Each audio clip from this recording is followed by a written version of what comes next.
Imagine that you are a patient seeking medical care for an eye injury that you received while you were deployed. You enter the doctor's office. The staff assistant seats you in front of a monitor, camera, and microphone. They brief you on what to expect, where to look, where to speak, and then you sign a consent form. They tell you to identify yourself, and they use an otoscope that is hooked up to the computer to look into your eye.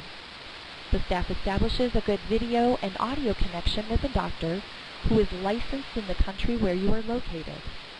The image of your eye is on the monitor, and your office visit begins while you're talking to your doctor. Is this Star Wars? Rocket science, perhaps? No, telemedicine is here today. I am Shae Peters, and my partner is Teresa Millwater.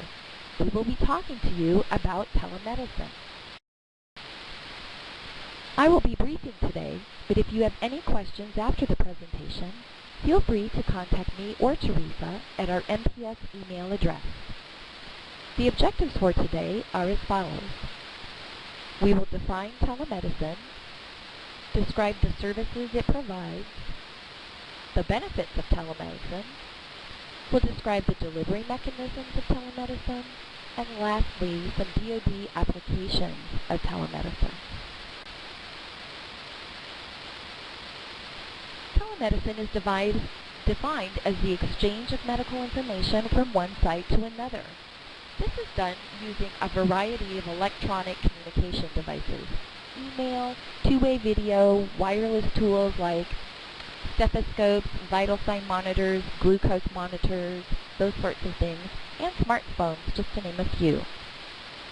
The overall goal is to improve the patient clinical status. Telemedicine is not a separate medical specialty. It's currently considered another way to deliver medical care.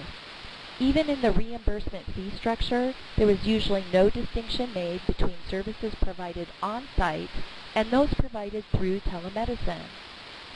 Often, separate coding is not required for billing of remote services, but we'll have to see what ICD-9 or ICD-10 reveals in October.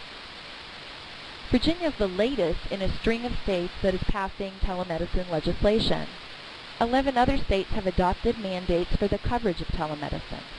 These states are California, Colorado, Georgia, Hawaii, Kentucky, Louisiana, Maine, New Hampshire, Oklahoma, Oregon, and Texas. Legislation is pending in 4 other states. Telemedicine services include remote patient monitoring.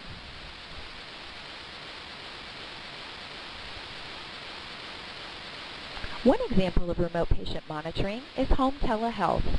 They use devices to remotely collect and send data to a home health agency, a remote diagnostic testing facility, or a doctor's office for follow-up.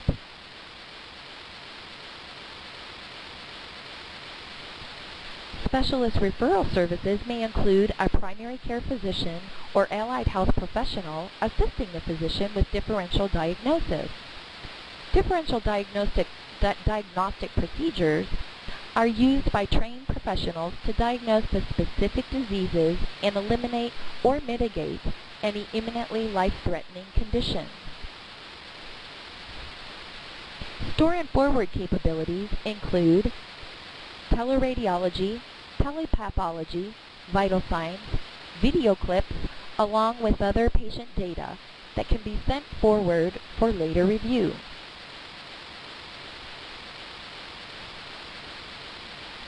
Medical education includes webinars for remote locations to assist with clinical acumen, the maintenance of continuing medical education, continuing nursing education, and emergency medical technician credits for licensure. Consumer health information includes specialized health information that is securely transmitted online. TRICARE uses MyCare for this purpose. Peer support groups and health networking are also widely used.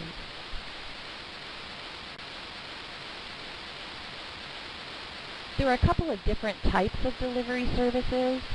One is synchronous, and it's done in real time and requires the presence of both parties. A communications links between them that allows real-time interaction to take place.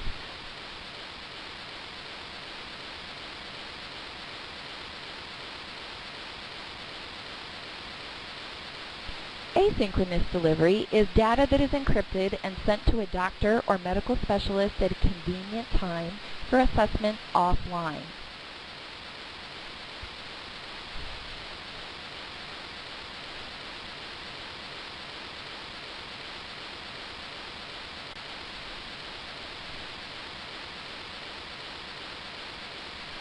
There are a variety of delivery mechanisms. One is network programs between facilities. Network programs link tertiary hospitals and clinics with outlying clinics and community health centers. The links may use dedicated high-speed lines or the internet for telecommunication links between the sites. There are point-to-point connections, and these include clinics and hospitals that deliver services directly or outsource specialty services to independent providers, like radiology or stroke assessment. They generally use private high-speed networks or encrypted email.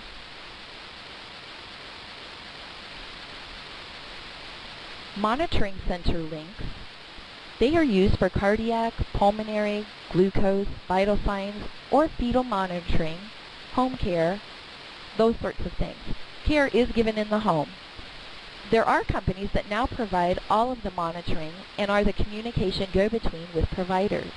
They typically use normal landlines, wireless connections, or the internet to communicate between the patient and the center, although some systems use the internet.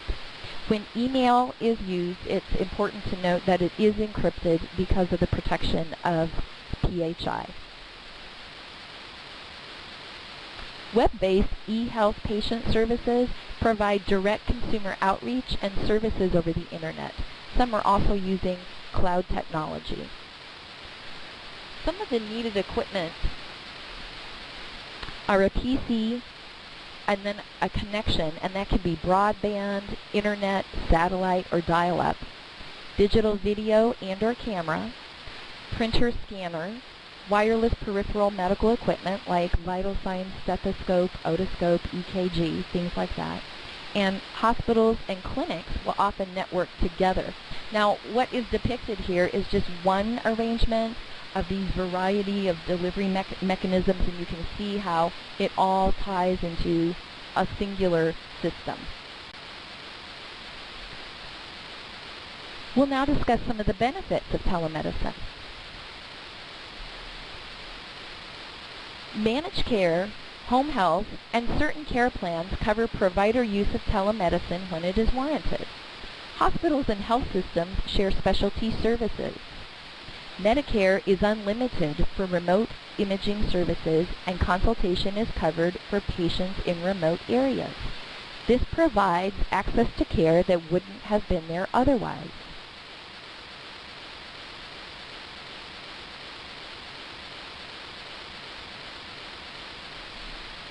Cost efficiency. Telemedicine has shown cost savings through the sharing of professional staff, improved management of chronic diseases, decreased travel times for patients and providers, and decreased hospital stays. Now, here is just a quick outline of actually the legislation that occurs to help telemedicine services receive their payments.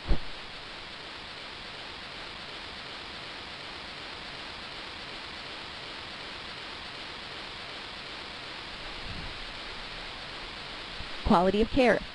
According to the American Telemedicine Organization, the research has shown the quality of care is as good as the inpatient care. In mental health, it's actually showing better patient outcomes and increased patient satisfaction. Here are some more specific benefits of quality of care. One of the things, you've seen these highlighted actually in different of the areas of telemedicine benefits. Those living in residential or aged care facilities, patients located in rural and remote communities will particularly benefit by using telehealth because they're receiving access to specialty services and regular monitoring rather than episodic monitoring.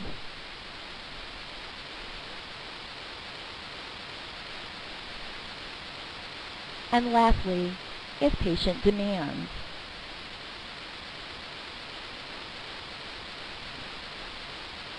Okay, now we'll go into each of these benefits in more detail.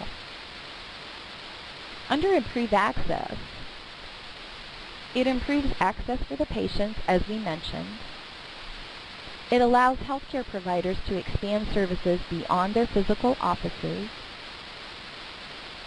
This is important because shortages exist throughout the world in not just physicians, but nurses, CNAs, all of the different specialties that we have in healthcare. And there's the capacity to increase access to millions of new patients. Here's the wisdom of High and Lois. If there is any piece of electronic equipment in your home that you don't know how to use, give it to one of your kids and they'll show you how.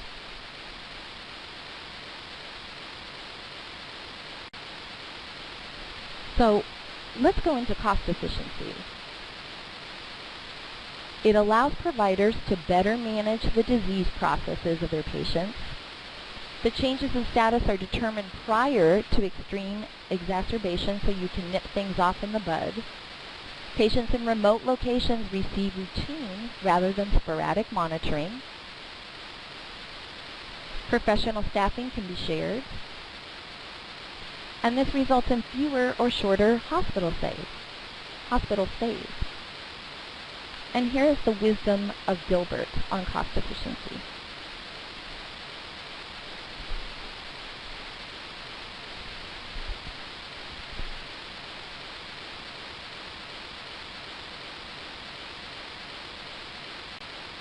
Okay, so some of the benefits of improved quality.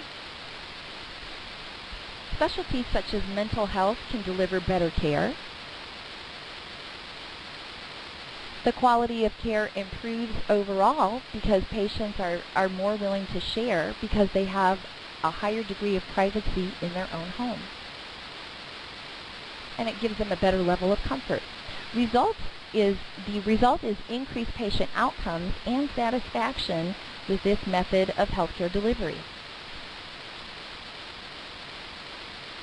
This is just an example of a study that was performed by University of Pittsburgh Medical Center, and they looked at 6 years worth of their telemedicine use, and as you can see from 2007 to 2012, their in-house cases were dramatically declining and their telemedicine cases increased.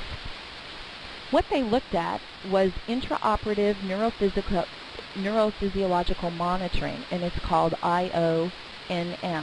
It can reduce the incidence of complications during complex neurosurgical, orthopedic, spinal, cardiothoracic, vascular, otorhinolaryngology, try to say that 10 times fast, interventional neurology, and interventional cardiology, both in adult and pediatric surgeries. Somatosensory evoked potentials, these are called SSEPs, transcranial motor evoked potentials, TCMEPs, electromyography, EMGs, electroencephalography, EEG, are the common modalities that are used to perform IONM. In the 2012 study, it showed that during carotid endarterectomy and idiopathic spinal fusion, that they could both be reliably performed via telemedicine by a board-certified neurophysiologist, improving access to care and reducing the cost of coverage to community hospitals.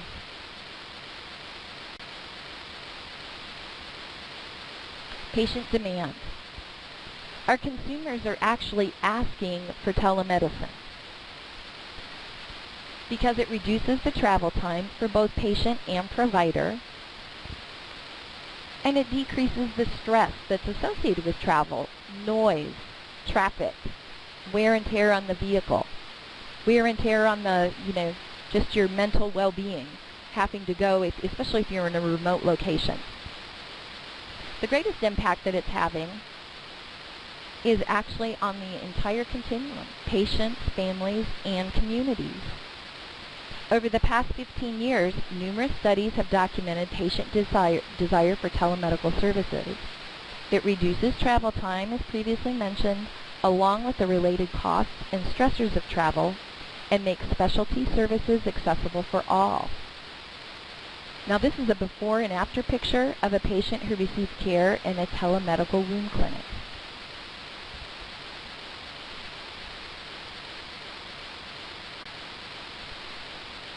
So we'll now discuss some of the DoD applications of telemedicine. This is 2012. In a bomb-scarred building on the dusty, rubble-strewn street in a foreign city, a U.S. soldier is in mortal trouble. Nearby, an Army medic huddles in a doorway, a tiny computer screen set in front of his eye. The numbers on the screen tell the soldier's story. Blood pressure plummeting, pulse lowering, blood oxygen dropping. Wireless sensors attached to the soldier's body monitor his failing vital signs, and they radio them to the pager-sized transmitter strapped to his belt. The transmitter encrypts the information and broadcasts it, along with the soldier's exact location in 3 dimensions to the medic who is at his side. The medic pulls out an ultrasound transducer the size of a computer mouse and switches on his small wearable computer. "Scan," he calls into the helmet-mounted microphone. As he probes the soldier's abdomen, an image flashes on his eyepiece, revealing internal injuries from an AK-47 round. The medic radios for help and broadcasts the soldier's ultrasound images via wireless network to the field hospital. All the while, the sensors keep hospital personnel posted. When the medevac chopper touches down, surgeons are standing by, armed with the information they need to save the soldier's life. This is a vision of the future of battlefield medicine. And the Army tested this at Fort Dix, New Jersey in 2012.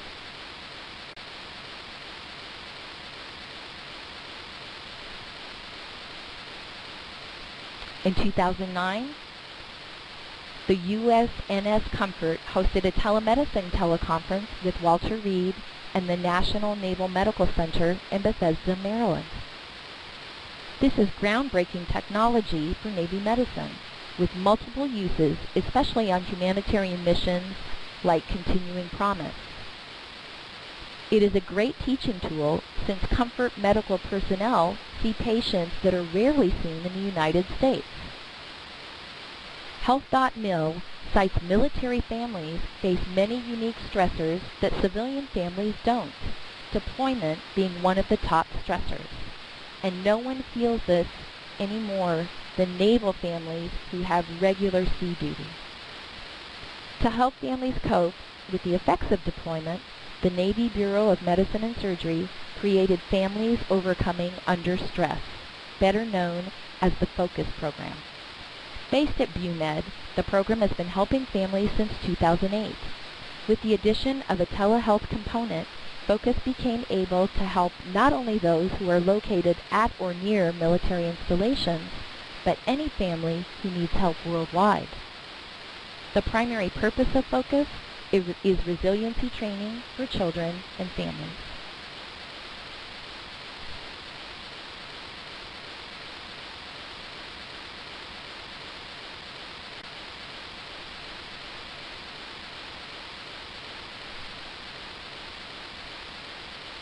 The Air Force Telehealth Program Office designed a virtual Iraq-Afghanistan simulator.